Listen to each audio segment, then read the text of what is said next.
I'm going to see if I can do this without a microphone. Let me know if you can't hear me. Good? Microphones make me feel a little weird. I like to be able to move around. I talk with my hands too, and so it feels weird to like. Yeah, it's not right. Anyways, so thank you for joining the session on storytelling.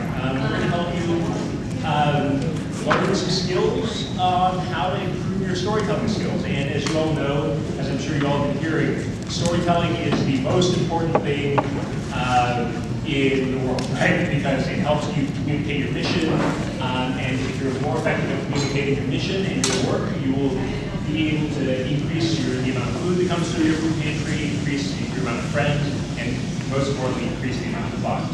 And I would say there's actually a deeper part of that too, which is you'll actually be able to increase our ability to end hunger in local communities if we tell our stories better. Next slide, please. So there are a lot of weird animations again. These slides were made for me, so I also know that you can have a clicker. So I hope you'll bear with us through this. So what are we going to do in this session? What's the story of this session? We're going to get to know each other in the beginning. It's hard to have a storytelling session when you don't actually tell your story, right? So you're going to hear a little bit about me, and you're going to hear a little bit about each other. We're going to learn a little bit about what makes stories so important. Why is it that every nonprofit is interested in connecting to your story and helping you tell your story, and why corporations are interested in storytelling? Why is this thing so important? We're going to expand some of your toolbox, so we'll give you some tools in how you can better tell your story and your organization's story. And we're going to help you connect to authenticity, right? Authenticity is really, really important in storytelling, right? People can smell out authentic people and authentic stories from a mile away. And if you're able to be authentic in the message you're trying to give, you're 99% of the way there. And then after, we're going to practice and reflect. And hopefully we're going to do that all within the time we have together. So we have to rush through some things. Next slide, please. So what's my story? You all have my bio in your packet, but what else about me? There are a couple of bullets here, so if you want to just go through all of them. I was born in Taipei. There's a couple other ones. Keep on going. One more? Oh, okay. So I was born in Taipei, grew up in San Francisco. Came over here when I was 1 with my parents. I'm a board member of this organization called Ex-Fabula, which is a local storytelling organization in Milwaukee that's aimed to increase actually build community bonds through the art of true personal storytelling. I'm the president of the board of Outpost Natural Foods. We're the 4th largest natural foods cooperative in the nation with sales over $50 million. I'm one of only 2 people, I think 3 now, who's worked at a food bank, a state association, and a national office. So I have interesting perspectives on the work that we do together. I'm a former marketing consultant. That was my 2nd job out of college. I did consumer packaged goods marketing for a small boutique consultancy in New York City. And I was a former professional chef. That was my 1st job out of college. So I have a deep connection to food. So these bullets, right, sort of tell you about the facts of my life, right? But what's my real story? Next slide, please. Or next animation. That's me as a kid. I can't remember how old I was, but I think that was on our way here to America. That's my favorite picture of myself. I actually don't know what I'm looking at. The picture is just me sort of looking at this weird thing. So, you know, on my parents' journey here, they sort of lived an immigrant story, right? They came here with a child in tow from Taiwan with $400 in their pocket in 1977. I can't imagine moving to Waukesha with $400 in their pocket. Right, from Milwaukee to Waukesha with $400 in their pocket. So my parents did this crazy thing where they leaped an ocean to come to America to give me a better life. But when they landed here, it wasn't all unicorns and rainbows to begin with, right? I mean, they lived the immigrant's existence, right? Our first home in San Francisco was a basement apartment in Chinatown. They struggled to pay the bills. When they finally earned enough money to move out of that basement apartment, which I still remember, it was dank, it was wet, it was not a place you want to grow up. They moved to an apartment just down the hall from City Hall in San Francisco. And I didn't know that the City Hall, which looks like the Capitol, was not the capital of Washington, D.C., right? And that apartment, because it was in a low neighborhood, was robbed, was broken into. And I remember thinking to myself, how crazy is this that you could live down the street from the capital of the United States? It wasn't, right? But in my young kid's brain, and still be robbed, right? There's sort of fundamental justice issue of something not working quite right. We were finally able to move out of that apartment to a better neighborhood where I ended up where I started going to elementary school. My sixth birthday, I remember walking home with my parents, and we walked by a bakery. This bakery is just a neighborhood bakery. And I know that there aren't any presents at all. It was my birthday. I say to my parents as we're walking across this bakery, are you guys going to get a cake for me for my birthday? And my parents, as young immigrant parents who were saving every last penny they could, sort of huddled off to the side and started having a conversation about whether or not they could buy a $2.50 slice of cake for their son's birthday. And that discussion turned into a fight. My mom said we should buy a piece of cake, and my dad said we have to save this $250. I don't remember if I got that cake, but I remember the shame that I felt, sort of causing this fight. My parents in the middle of the street. And that shame doesn't go away, right? That feeling of shame doesn't really go away. And so when people ask, how did I end up in this job? That's it, right? It's that I want to make sure that no child has to feel that shame of their parents arguing about whether or not they can afford a $2.50 slice of cake. That's what moves me to do this job. That's the fire, right? Inside my belly. That's what gets me up in the morning. Make sure that no child in Wisconsin, in America, has to feel that shame. So that's my story. What's your story? Right? So what is that fire for you guys? Now, it seems like everybody is near somebody. So this is what I want you to do. If you could move over there, we're going to talk to them. We're going to try to pair people off 2 by 2s. So we're going to pair off in 2s. And this is what I want you to do. When you pair off, somebody's going to be peanut butter. You're going to decide this on your own. Somebody's going to be peanut butter, and somebody's going to be jelly. Okay? When you pair off, peanut butter is going to have a minute to tell a story about themselves. And jelly's job is to just listen. And I want you to listen really, really hard and not think about what you're going to say, but just be present with the person and just give them the space to tell their story, whatever it might be. It could be driving the foggy exit. It could be something about, like the story I told. It could be anything. Just tell a story. We're going to give you a minute to do that, and then we're going to flip. But I will call it out. So pair off, decide who's peanut butter, decide who's jelly. Peanut butter gets a minute to just tell a story for a minute, and jelly, just listen. Okay? Let's do it. I will pick it up because it's it feels like all the great conversations are going, and then I'm like, gonna get back to it. Okay, so we will return to that hopefully by the end of the session. Next slide, please. So you guys told some stories, right? But I think it's important to think about what a story is, right?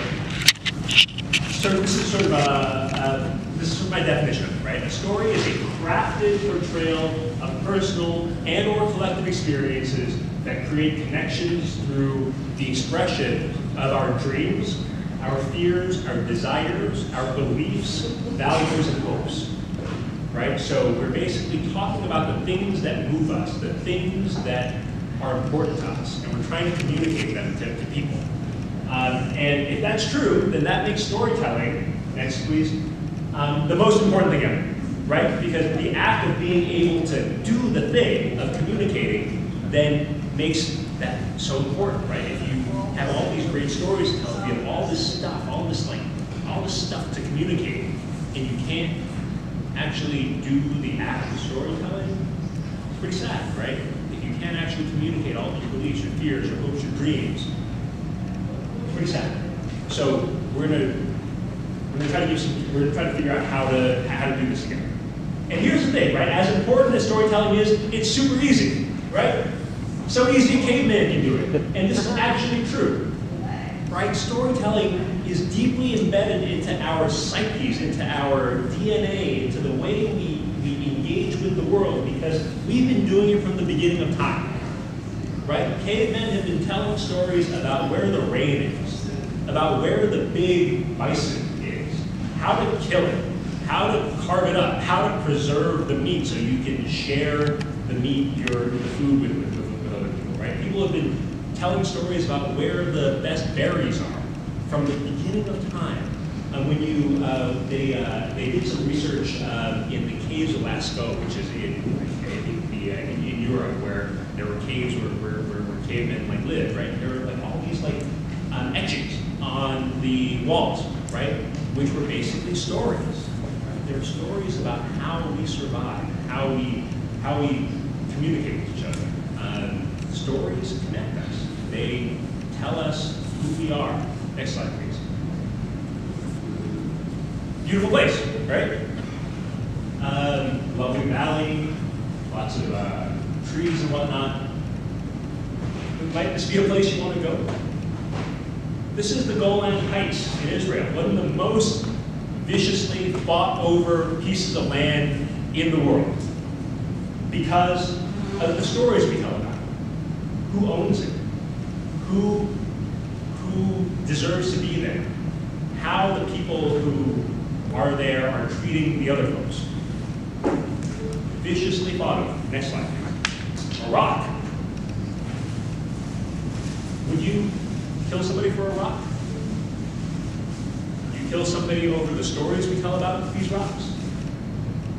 Diamonds. I'm sorry, who was that? That rock back there these are blood diamonds, right? People in Africa are killing each other, conscripting child soldiers about the stories we tell about what a diamond is in our love relationships. Stories are important. Next slide. Martin Luther King told a story about equality, changed America, right? Moved the civil rights movement forward very quickly, right? Because of the stories he told about the nation we wanted to be, the dreams that he had about the nation that we could be. Next slide. Or next. Susan B. Anthony told stories about equality and how women should be able to vote like men, right? Change the world, change society. Next slide. What's an election? An election is what? A storytelling contest between two people about the future, about the present in America, and about the future, right? These stories can be inspiring, or these stories can be terrifying, or these stories can be just, go out and vote. But elections are storytelling contests. I would say that no matter your politics, Barack Obama probably told a very hopeful story of America, right? His whole thing on hope and change, right? The story that Dr. Trump has told has been one of fear, right? America is on decline. We need to make America great again. These are stories that we are being told about ourselves. Storytelling is important. Stories are, in fact, more powerful than facts when trying to change someone's opinion. This is really important, right? Because I think as we've seen now in our politics, facts are not really cared for, right? There are alternative facts, there are all kinds of things about whether or not things are true, whether or not people believe things. Stories are more powerful than facts when you're trying to change something. Why is that? It's because they've done research on this. When you tell a story to someone, you're sort of short-circuiting people's suspicion, right? We're naturally suspicious people because we want to protect what's ours, right? We want to protect ourselves. We don't want to be cheated. We don't want to be scammed. We want to ensure that what we're being told is factual and true and we believe it. When you tell somebody a story, you basically raise that person's empathy, right? You sort of get past that initial guard of I want to keep you out. And from the person who's hearing the story, they're basically, it's the closest thing to brainwashing that we can get to, because the other person begins to see the world through your eyes when you tell a story. It is unbelievable, right? So when they put people in fMRI machines, the parts of the brain of the person who is telling the story mirrors the parts of the brain that are lighting up in the person who's hearing the story. So it's almost as if the person who's hearing the story is literally in the shoes of the person who's telling that story. So when you're trying to change someone's opinion with facts, right? What are you saying to them? You're saying, you're wrong, I'm right? When you're trying to say to somebody, 99% of scientists believe that climate change is real, right? To somebody who doesn't believe in climate change, what they're hearing is, I'm wrong, and I can't be wrong because I deeply believe in this thing that climate change is not real. But if you tell stories about how climate change might affect people, right? Then suddenly they start seeing the world through your eyes. Same with hunger, right? Hunger is a big deal in my community because we have, our food pantry services 70 families a month. Somebody who hears that and doesn't believe that's true says, that's crazy. I don't see those 70 people. I see people going to work and buying food in the supermarket and driving nice cars all around our community. It can't be true. But if you tell stories about what those people are dealing with on a day-to-day basis, the challenges they are facing, it suddenly disarms them, right? It puts them in your shoes, it puts them in their shoes. It helps them see the world in a different way. This is why stories are so important. Next slide, please. So some elements of some good stories, right? These are some of the tools that I promised. It's a crafted, right? Remember when I was talking about the definition of what a good story is? It's a crafted story, not a recitation of facts. Right? When I told you my bullet points about what I did, who I was, those are just the facts about me. When I told you the story of who I really am, right? That's my story. That's the thing that should really move people, right? Not the things that I've done. Those are just facts. My story is about who I am and what moves me and what wakes me up, what gets me out of bed, right? Using language that stimulates your listener senses, right? So instead of again, going through, instead of using the language of facts, right, using more colorful language, using language that actually engages the person's brain, right? Like, I probably could have done a better job of describing the cake that I saw in the baker's room. In fact, I still remember it had a beautiful, red flower on top of it. Amazing design of a cream around the side of it. And it was a strawberry cake, as you can see the slice of the red. That stuff lights up people's brains, right? Because they're seeing it in their own heads. You have to have compelling characters, right? That's the key of a good story, is having great characters. You have to have a compelling hero. Who's the hero? Is it your food pantry? Is it the food bank? Is it potentially even the people who are coming through your food pantries to receive service? We'll talk a little bit more about that later. Every great hero is only good as their villain, right? So who's the villain? Who's the bad guy? Who is it in your local community? What is it in your local community that's making hunger happen? Think about that, right? Like, we can talk about the exodus of good jobs, right? We can talk about the fact that good jobs aren't returning. We can talk about these broad socioeconomic factors as these things that are making this thing happen in the local community, and how you talk about that, and how you frame it against the great work that you're doing, that creates the drama, right? That creates the drama of what every good story is about, right? Like, your favorite movie that you've ever seen, or your favorite movie that you've seen in your life, has some great drama, has some great conflict, right? It has a great character, a compelling hero, and something that they have to get over, something they have to get through. And that creates the drama, that creates the conflict, that is the risk of great story. I'm sorry, can we go back? Because this is what's important. They have to be complete with a beginning, middle, and end. And this is something that we learned when I was at Feeding America. So I was at the national office at Feeding America. And we learned that the stories we were telling were incomplete. And when stories are incomplete, people naturally complete them, right? And sometimes they complete them in ways that you don't want them to, right? So for example, the boilerplate of Feeding America when I was there was, Feeding America is the National Association of Food Banks that provide food to 202 food banks in every county in America, providing 46 million meals to hungry Americans every period. There's a beginning, right, what Feeding America is, what it does. There's a middle, what it does to providing food in every county to 46 million Americans, whatever it might be. But there's no end, right? And what that does when somebody hears that story, they fill that ending on their own. They say, so that they can be enabled to be lazy, or that we will just need them to, we will need food banks to provide more food tomorrow. This is a never-ending thing.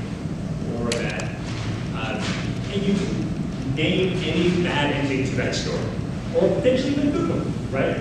But as storytellers, it is your job to control how that story ends, right? So when we discovered that, we changed, right? We changed the boilerplate to blah, blah, blah, blah, 46 million Americans, so that they would have the energy they need to live, or the energy they need so that the kids can learn at school, right? So that we just close the loop on that third act, so that the person hearing the story is like, oh yeah, that's exactly why we should provide food to families with food insecurity, because so that they can have food to do the things that they do, right? That's really important. Have to have a beginning, a middle, and an end, because without that end, random people are gonna just fill in that end for you. Next slide. And I think this is probably where I was before. So the beginning, Act 1, right? The world or the community has changed. And there are some new challenges, right? I'm sure you all have experienced this in your local communities. I'm sure demand in your food pantries have changed, right? It has gone up, like it's probably stayed up. That's a great start, right? In any fundraising pitch. It's a great start. The world has changed. Got to identify the hero. Who's that hero? Is it you? Is it the food pantry? Is it the food bank? Think about that, right? Who's the hero in this changed world? And Act 2, the middle. What's the journey, right? You have this changed world. The demand is high. Enter the hero, the food pantry. What are you guys going to do? What's the middle? What's the journey you guys are going to go on with your donors, with your volunteers, with your other stakeholders, right? Think about that, right? So what are the obstacles? What are the obstacles to this journey that you guys are going to go on? What's the cost? What is it going to take in order to get from where you are in this changed world together to the other side, right? Is there a shared sacrifice? I think we stay away from sacrifice because it scares people, but I think sacrifice is a really, really important value. I think when it engages people, right? It engages people in a sense of how can I contribute to moving an issue forward? How can we contribute together? It sort of binds people, right? It's this it's a sense of connection that we've been talking about. What's at stake? What's at stake if you guys go into these new challenges? So that's all of your middle, right? It's basically where the drama starts to happen. And then the third act is your end. Some progress. What will you all have achieved together? how we move forward together.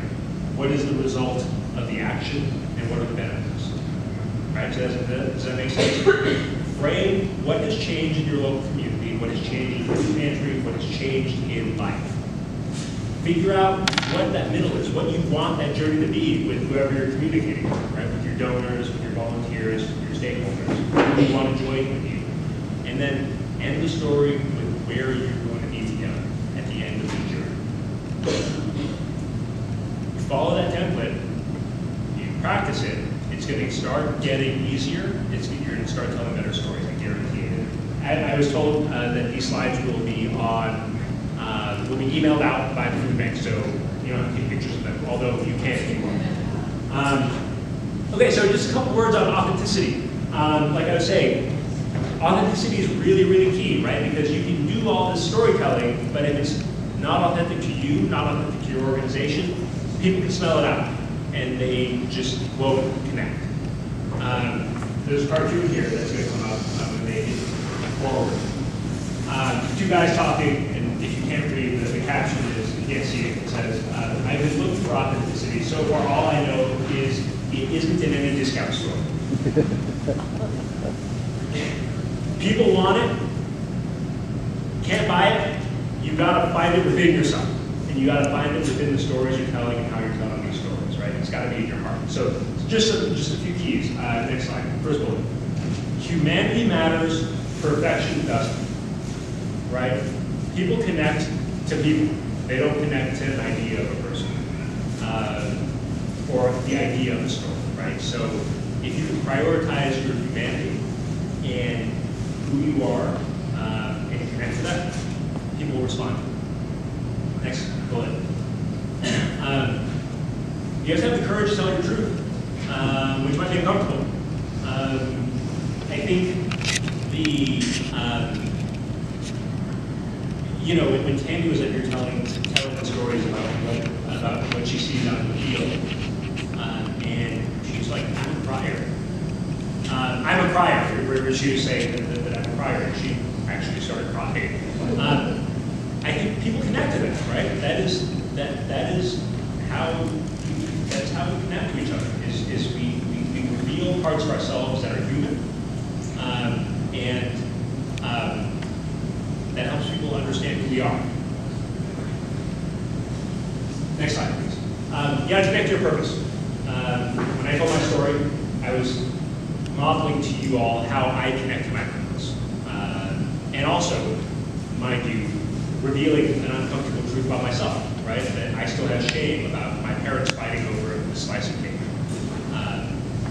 That as a 42-year-old man, I still don't like to celebrate my birthday because I still have this feeling about whether or not I'm worthy to have a special day, right? That is uncomfortable. It still makes me feel a little bit weird inside. But you have to connect your purpose and have the bravery to tell what's true about yourself or your organization. Next bullet, please. And reveal your values. What's important to you? People connect to values, right? Values are what drive us. The truth may change. I hate saying that. The truth may change, but values stay the same. The external world may change, but who we are, what we value in our personal lives, in our lives in our communities, they are eternal. So you have to reveal your values. Next. This is sort of the thing about humanity, right? You got to walk the talk. You can fall, but you better fall trying to walk the talk, right? And when you tell a story about yourself or your organization, again, it doesn't have to be perfect, but it has to be true. And once you tell that story, you have to live up to it, right? If you're going to tell a story about how you're going to increase your produce distribution to ensure that the folks who are coming through your food pantry have more access to fresh, healthy food, you've got to do it. And you've got to do everything in your power to make sure that happens and that you're not sort of trimming corners, right? You gotta live it. Next slide. So again, I asked, what's your story? we're going to go back into our groups, and we're going to try and practice this a little bit. Actually, we're going to, when does the session end? Is it 11? 11, I'm sorry? 45. Oh, so Sue. Oh, damn it. Damn it. Okay. We're going to spend a couple minutes for you guys to think about all of these topics.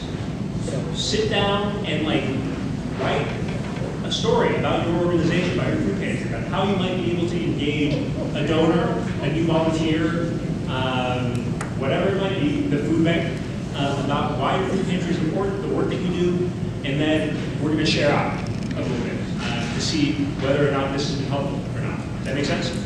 So, not in your groups, but by yourself, just think about how you might be able to implement a good beginning, middle, and end to your story, talk about a journey together, and then a resolution.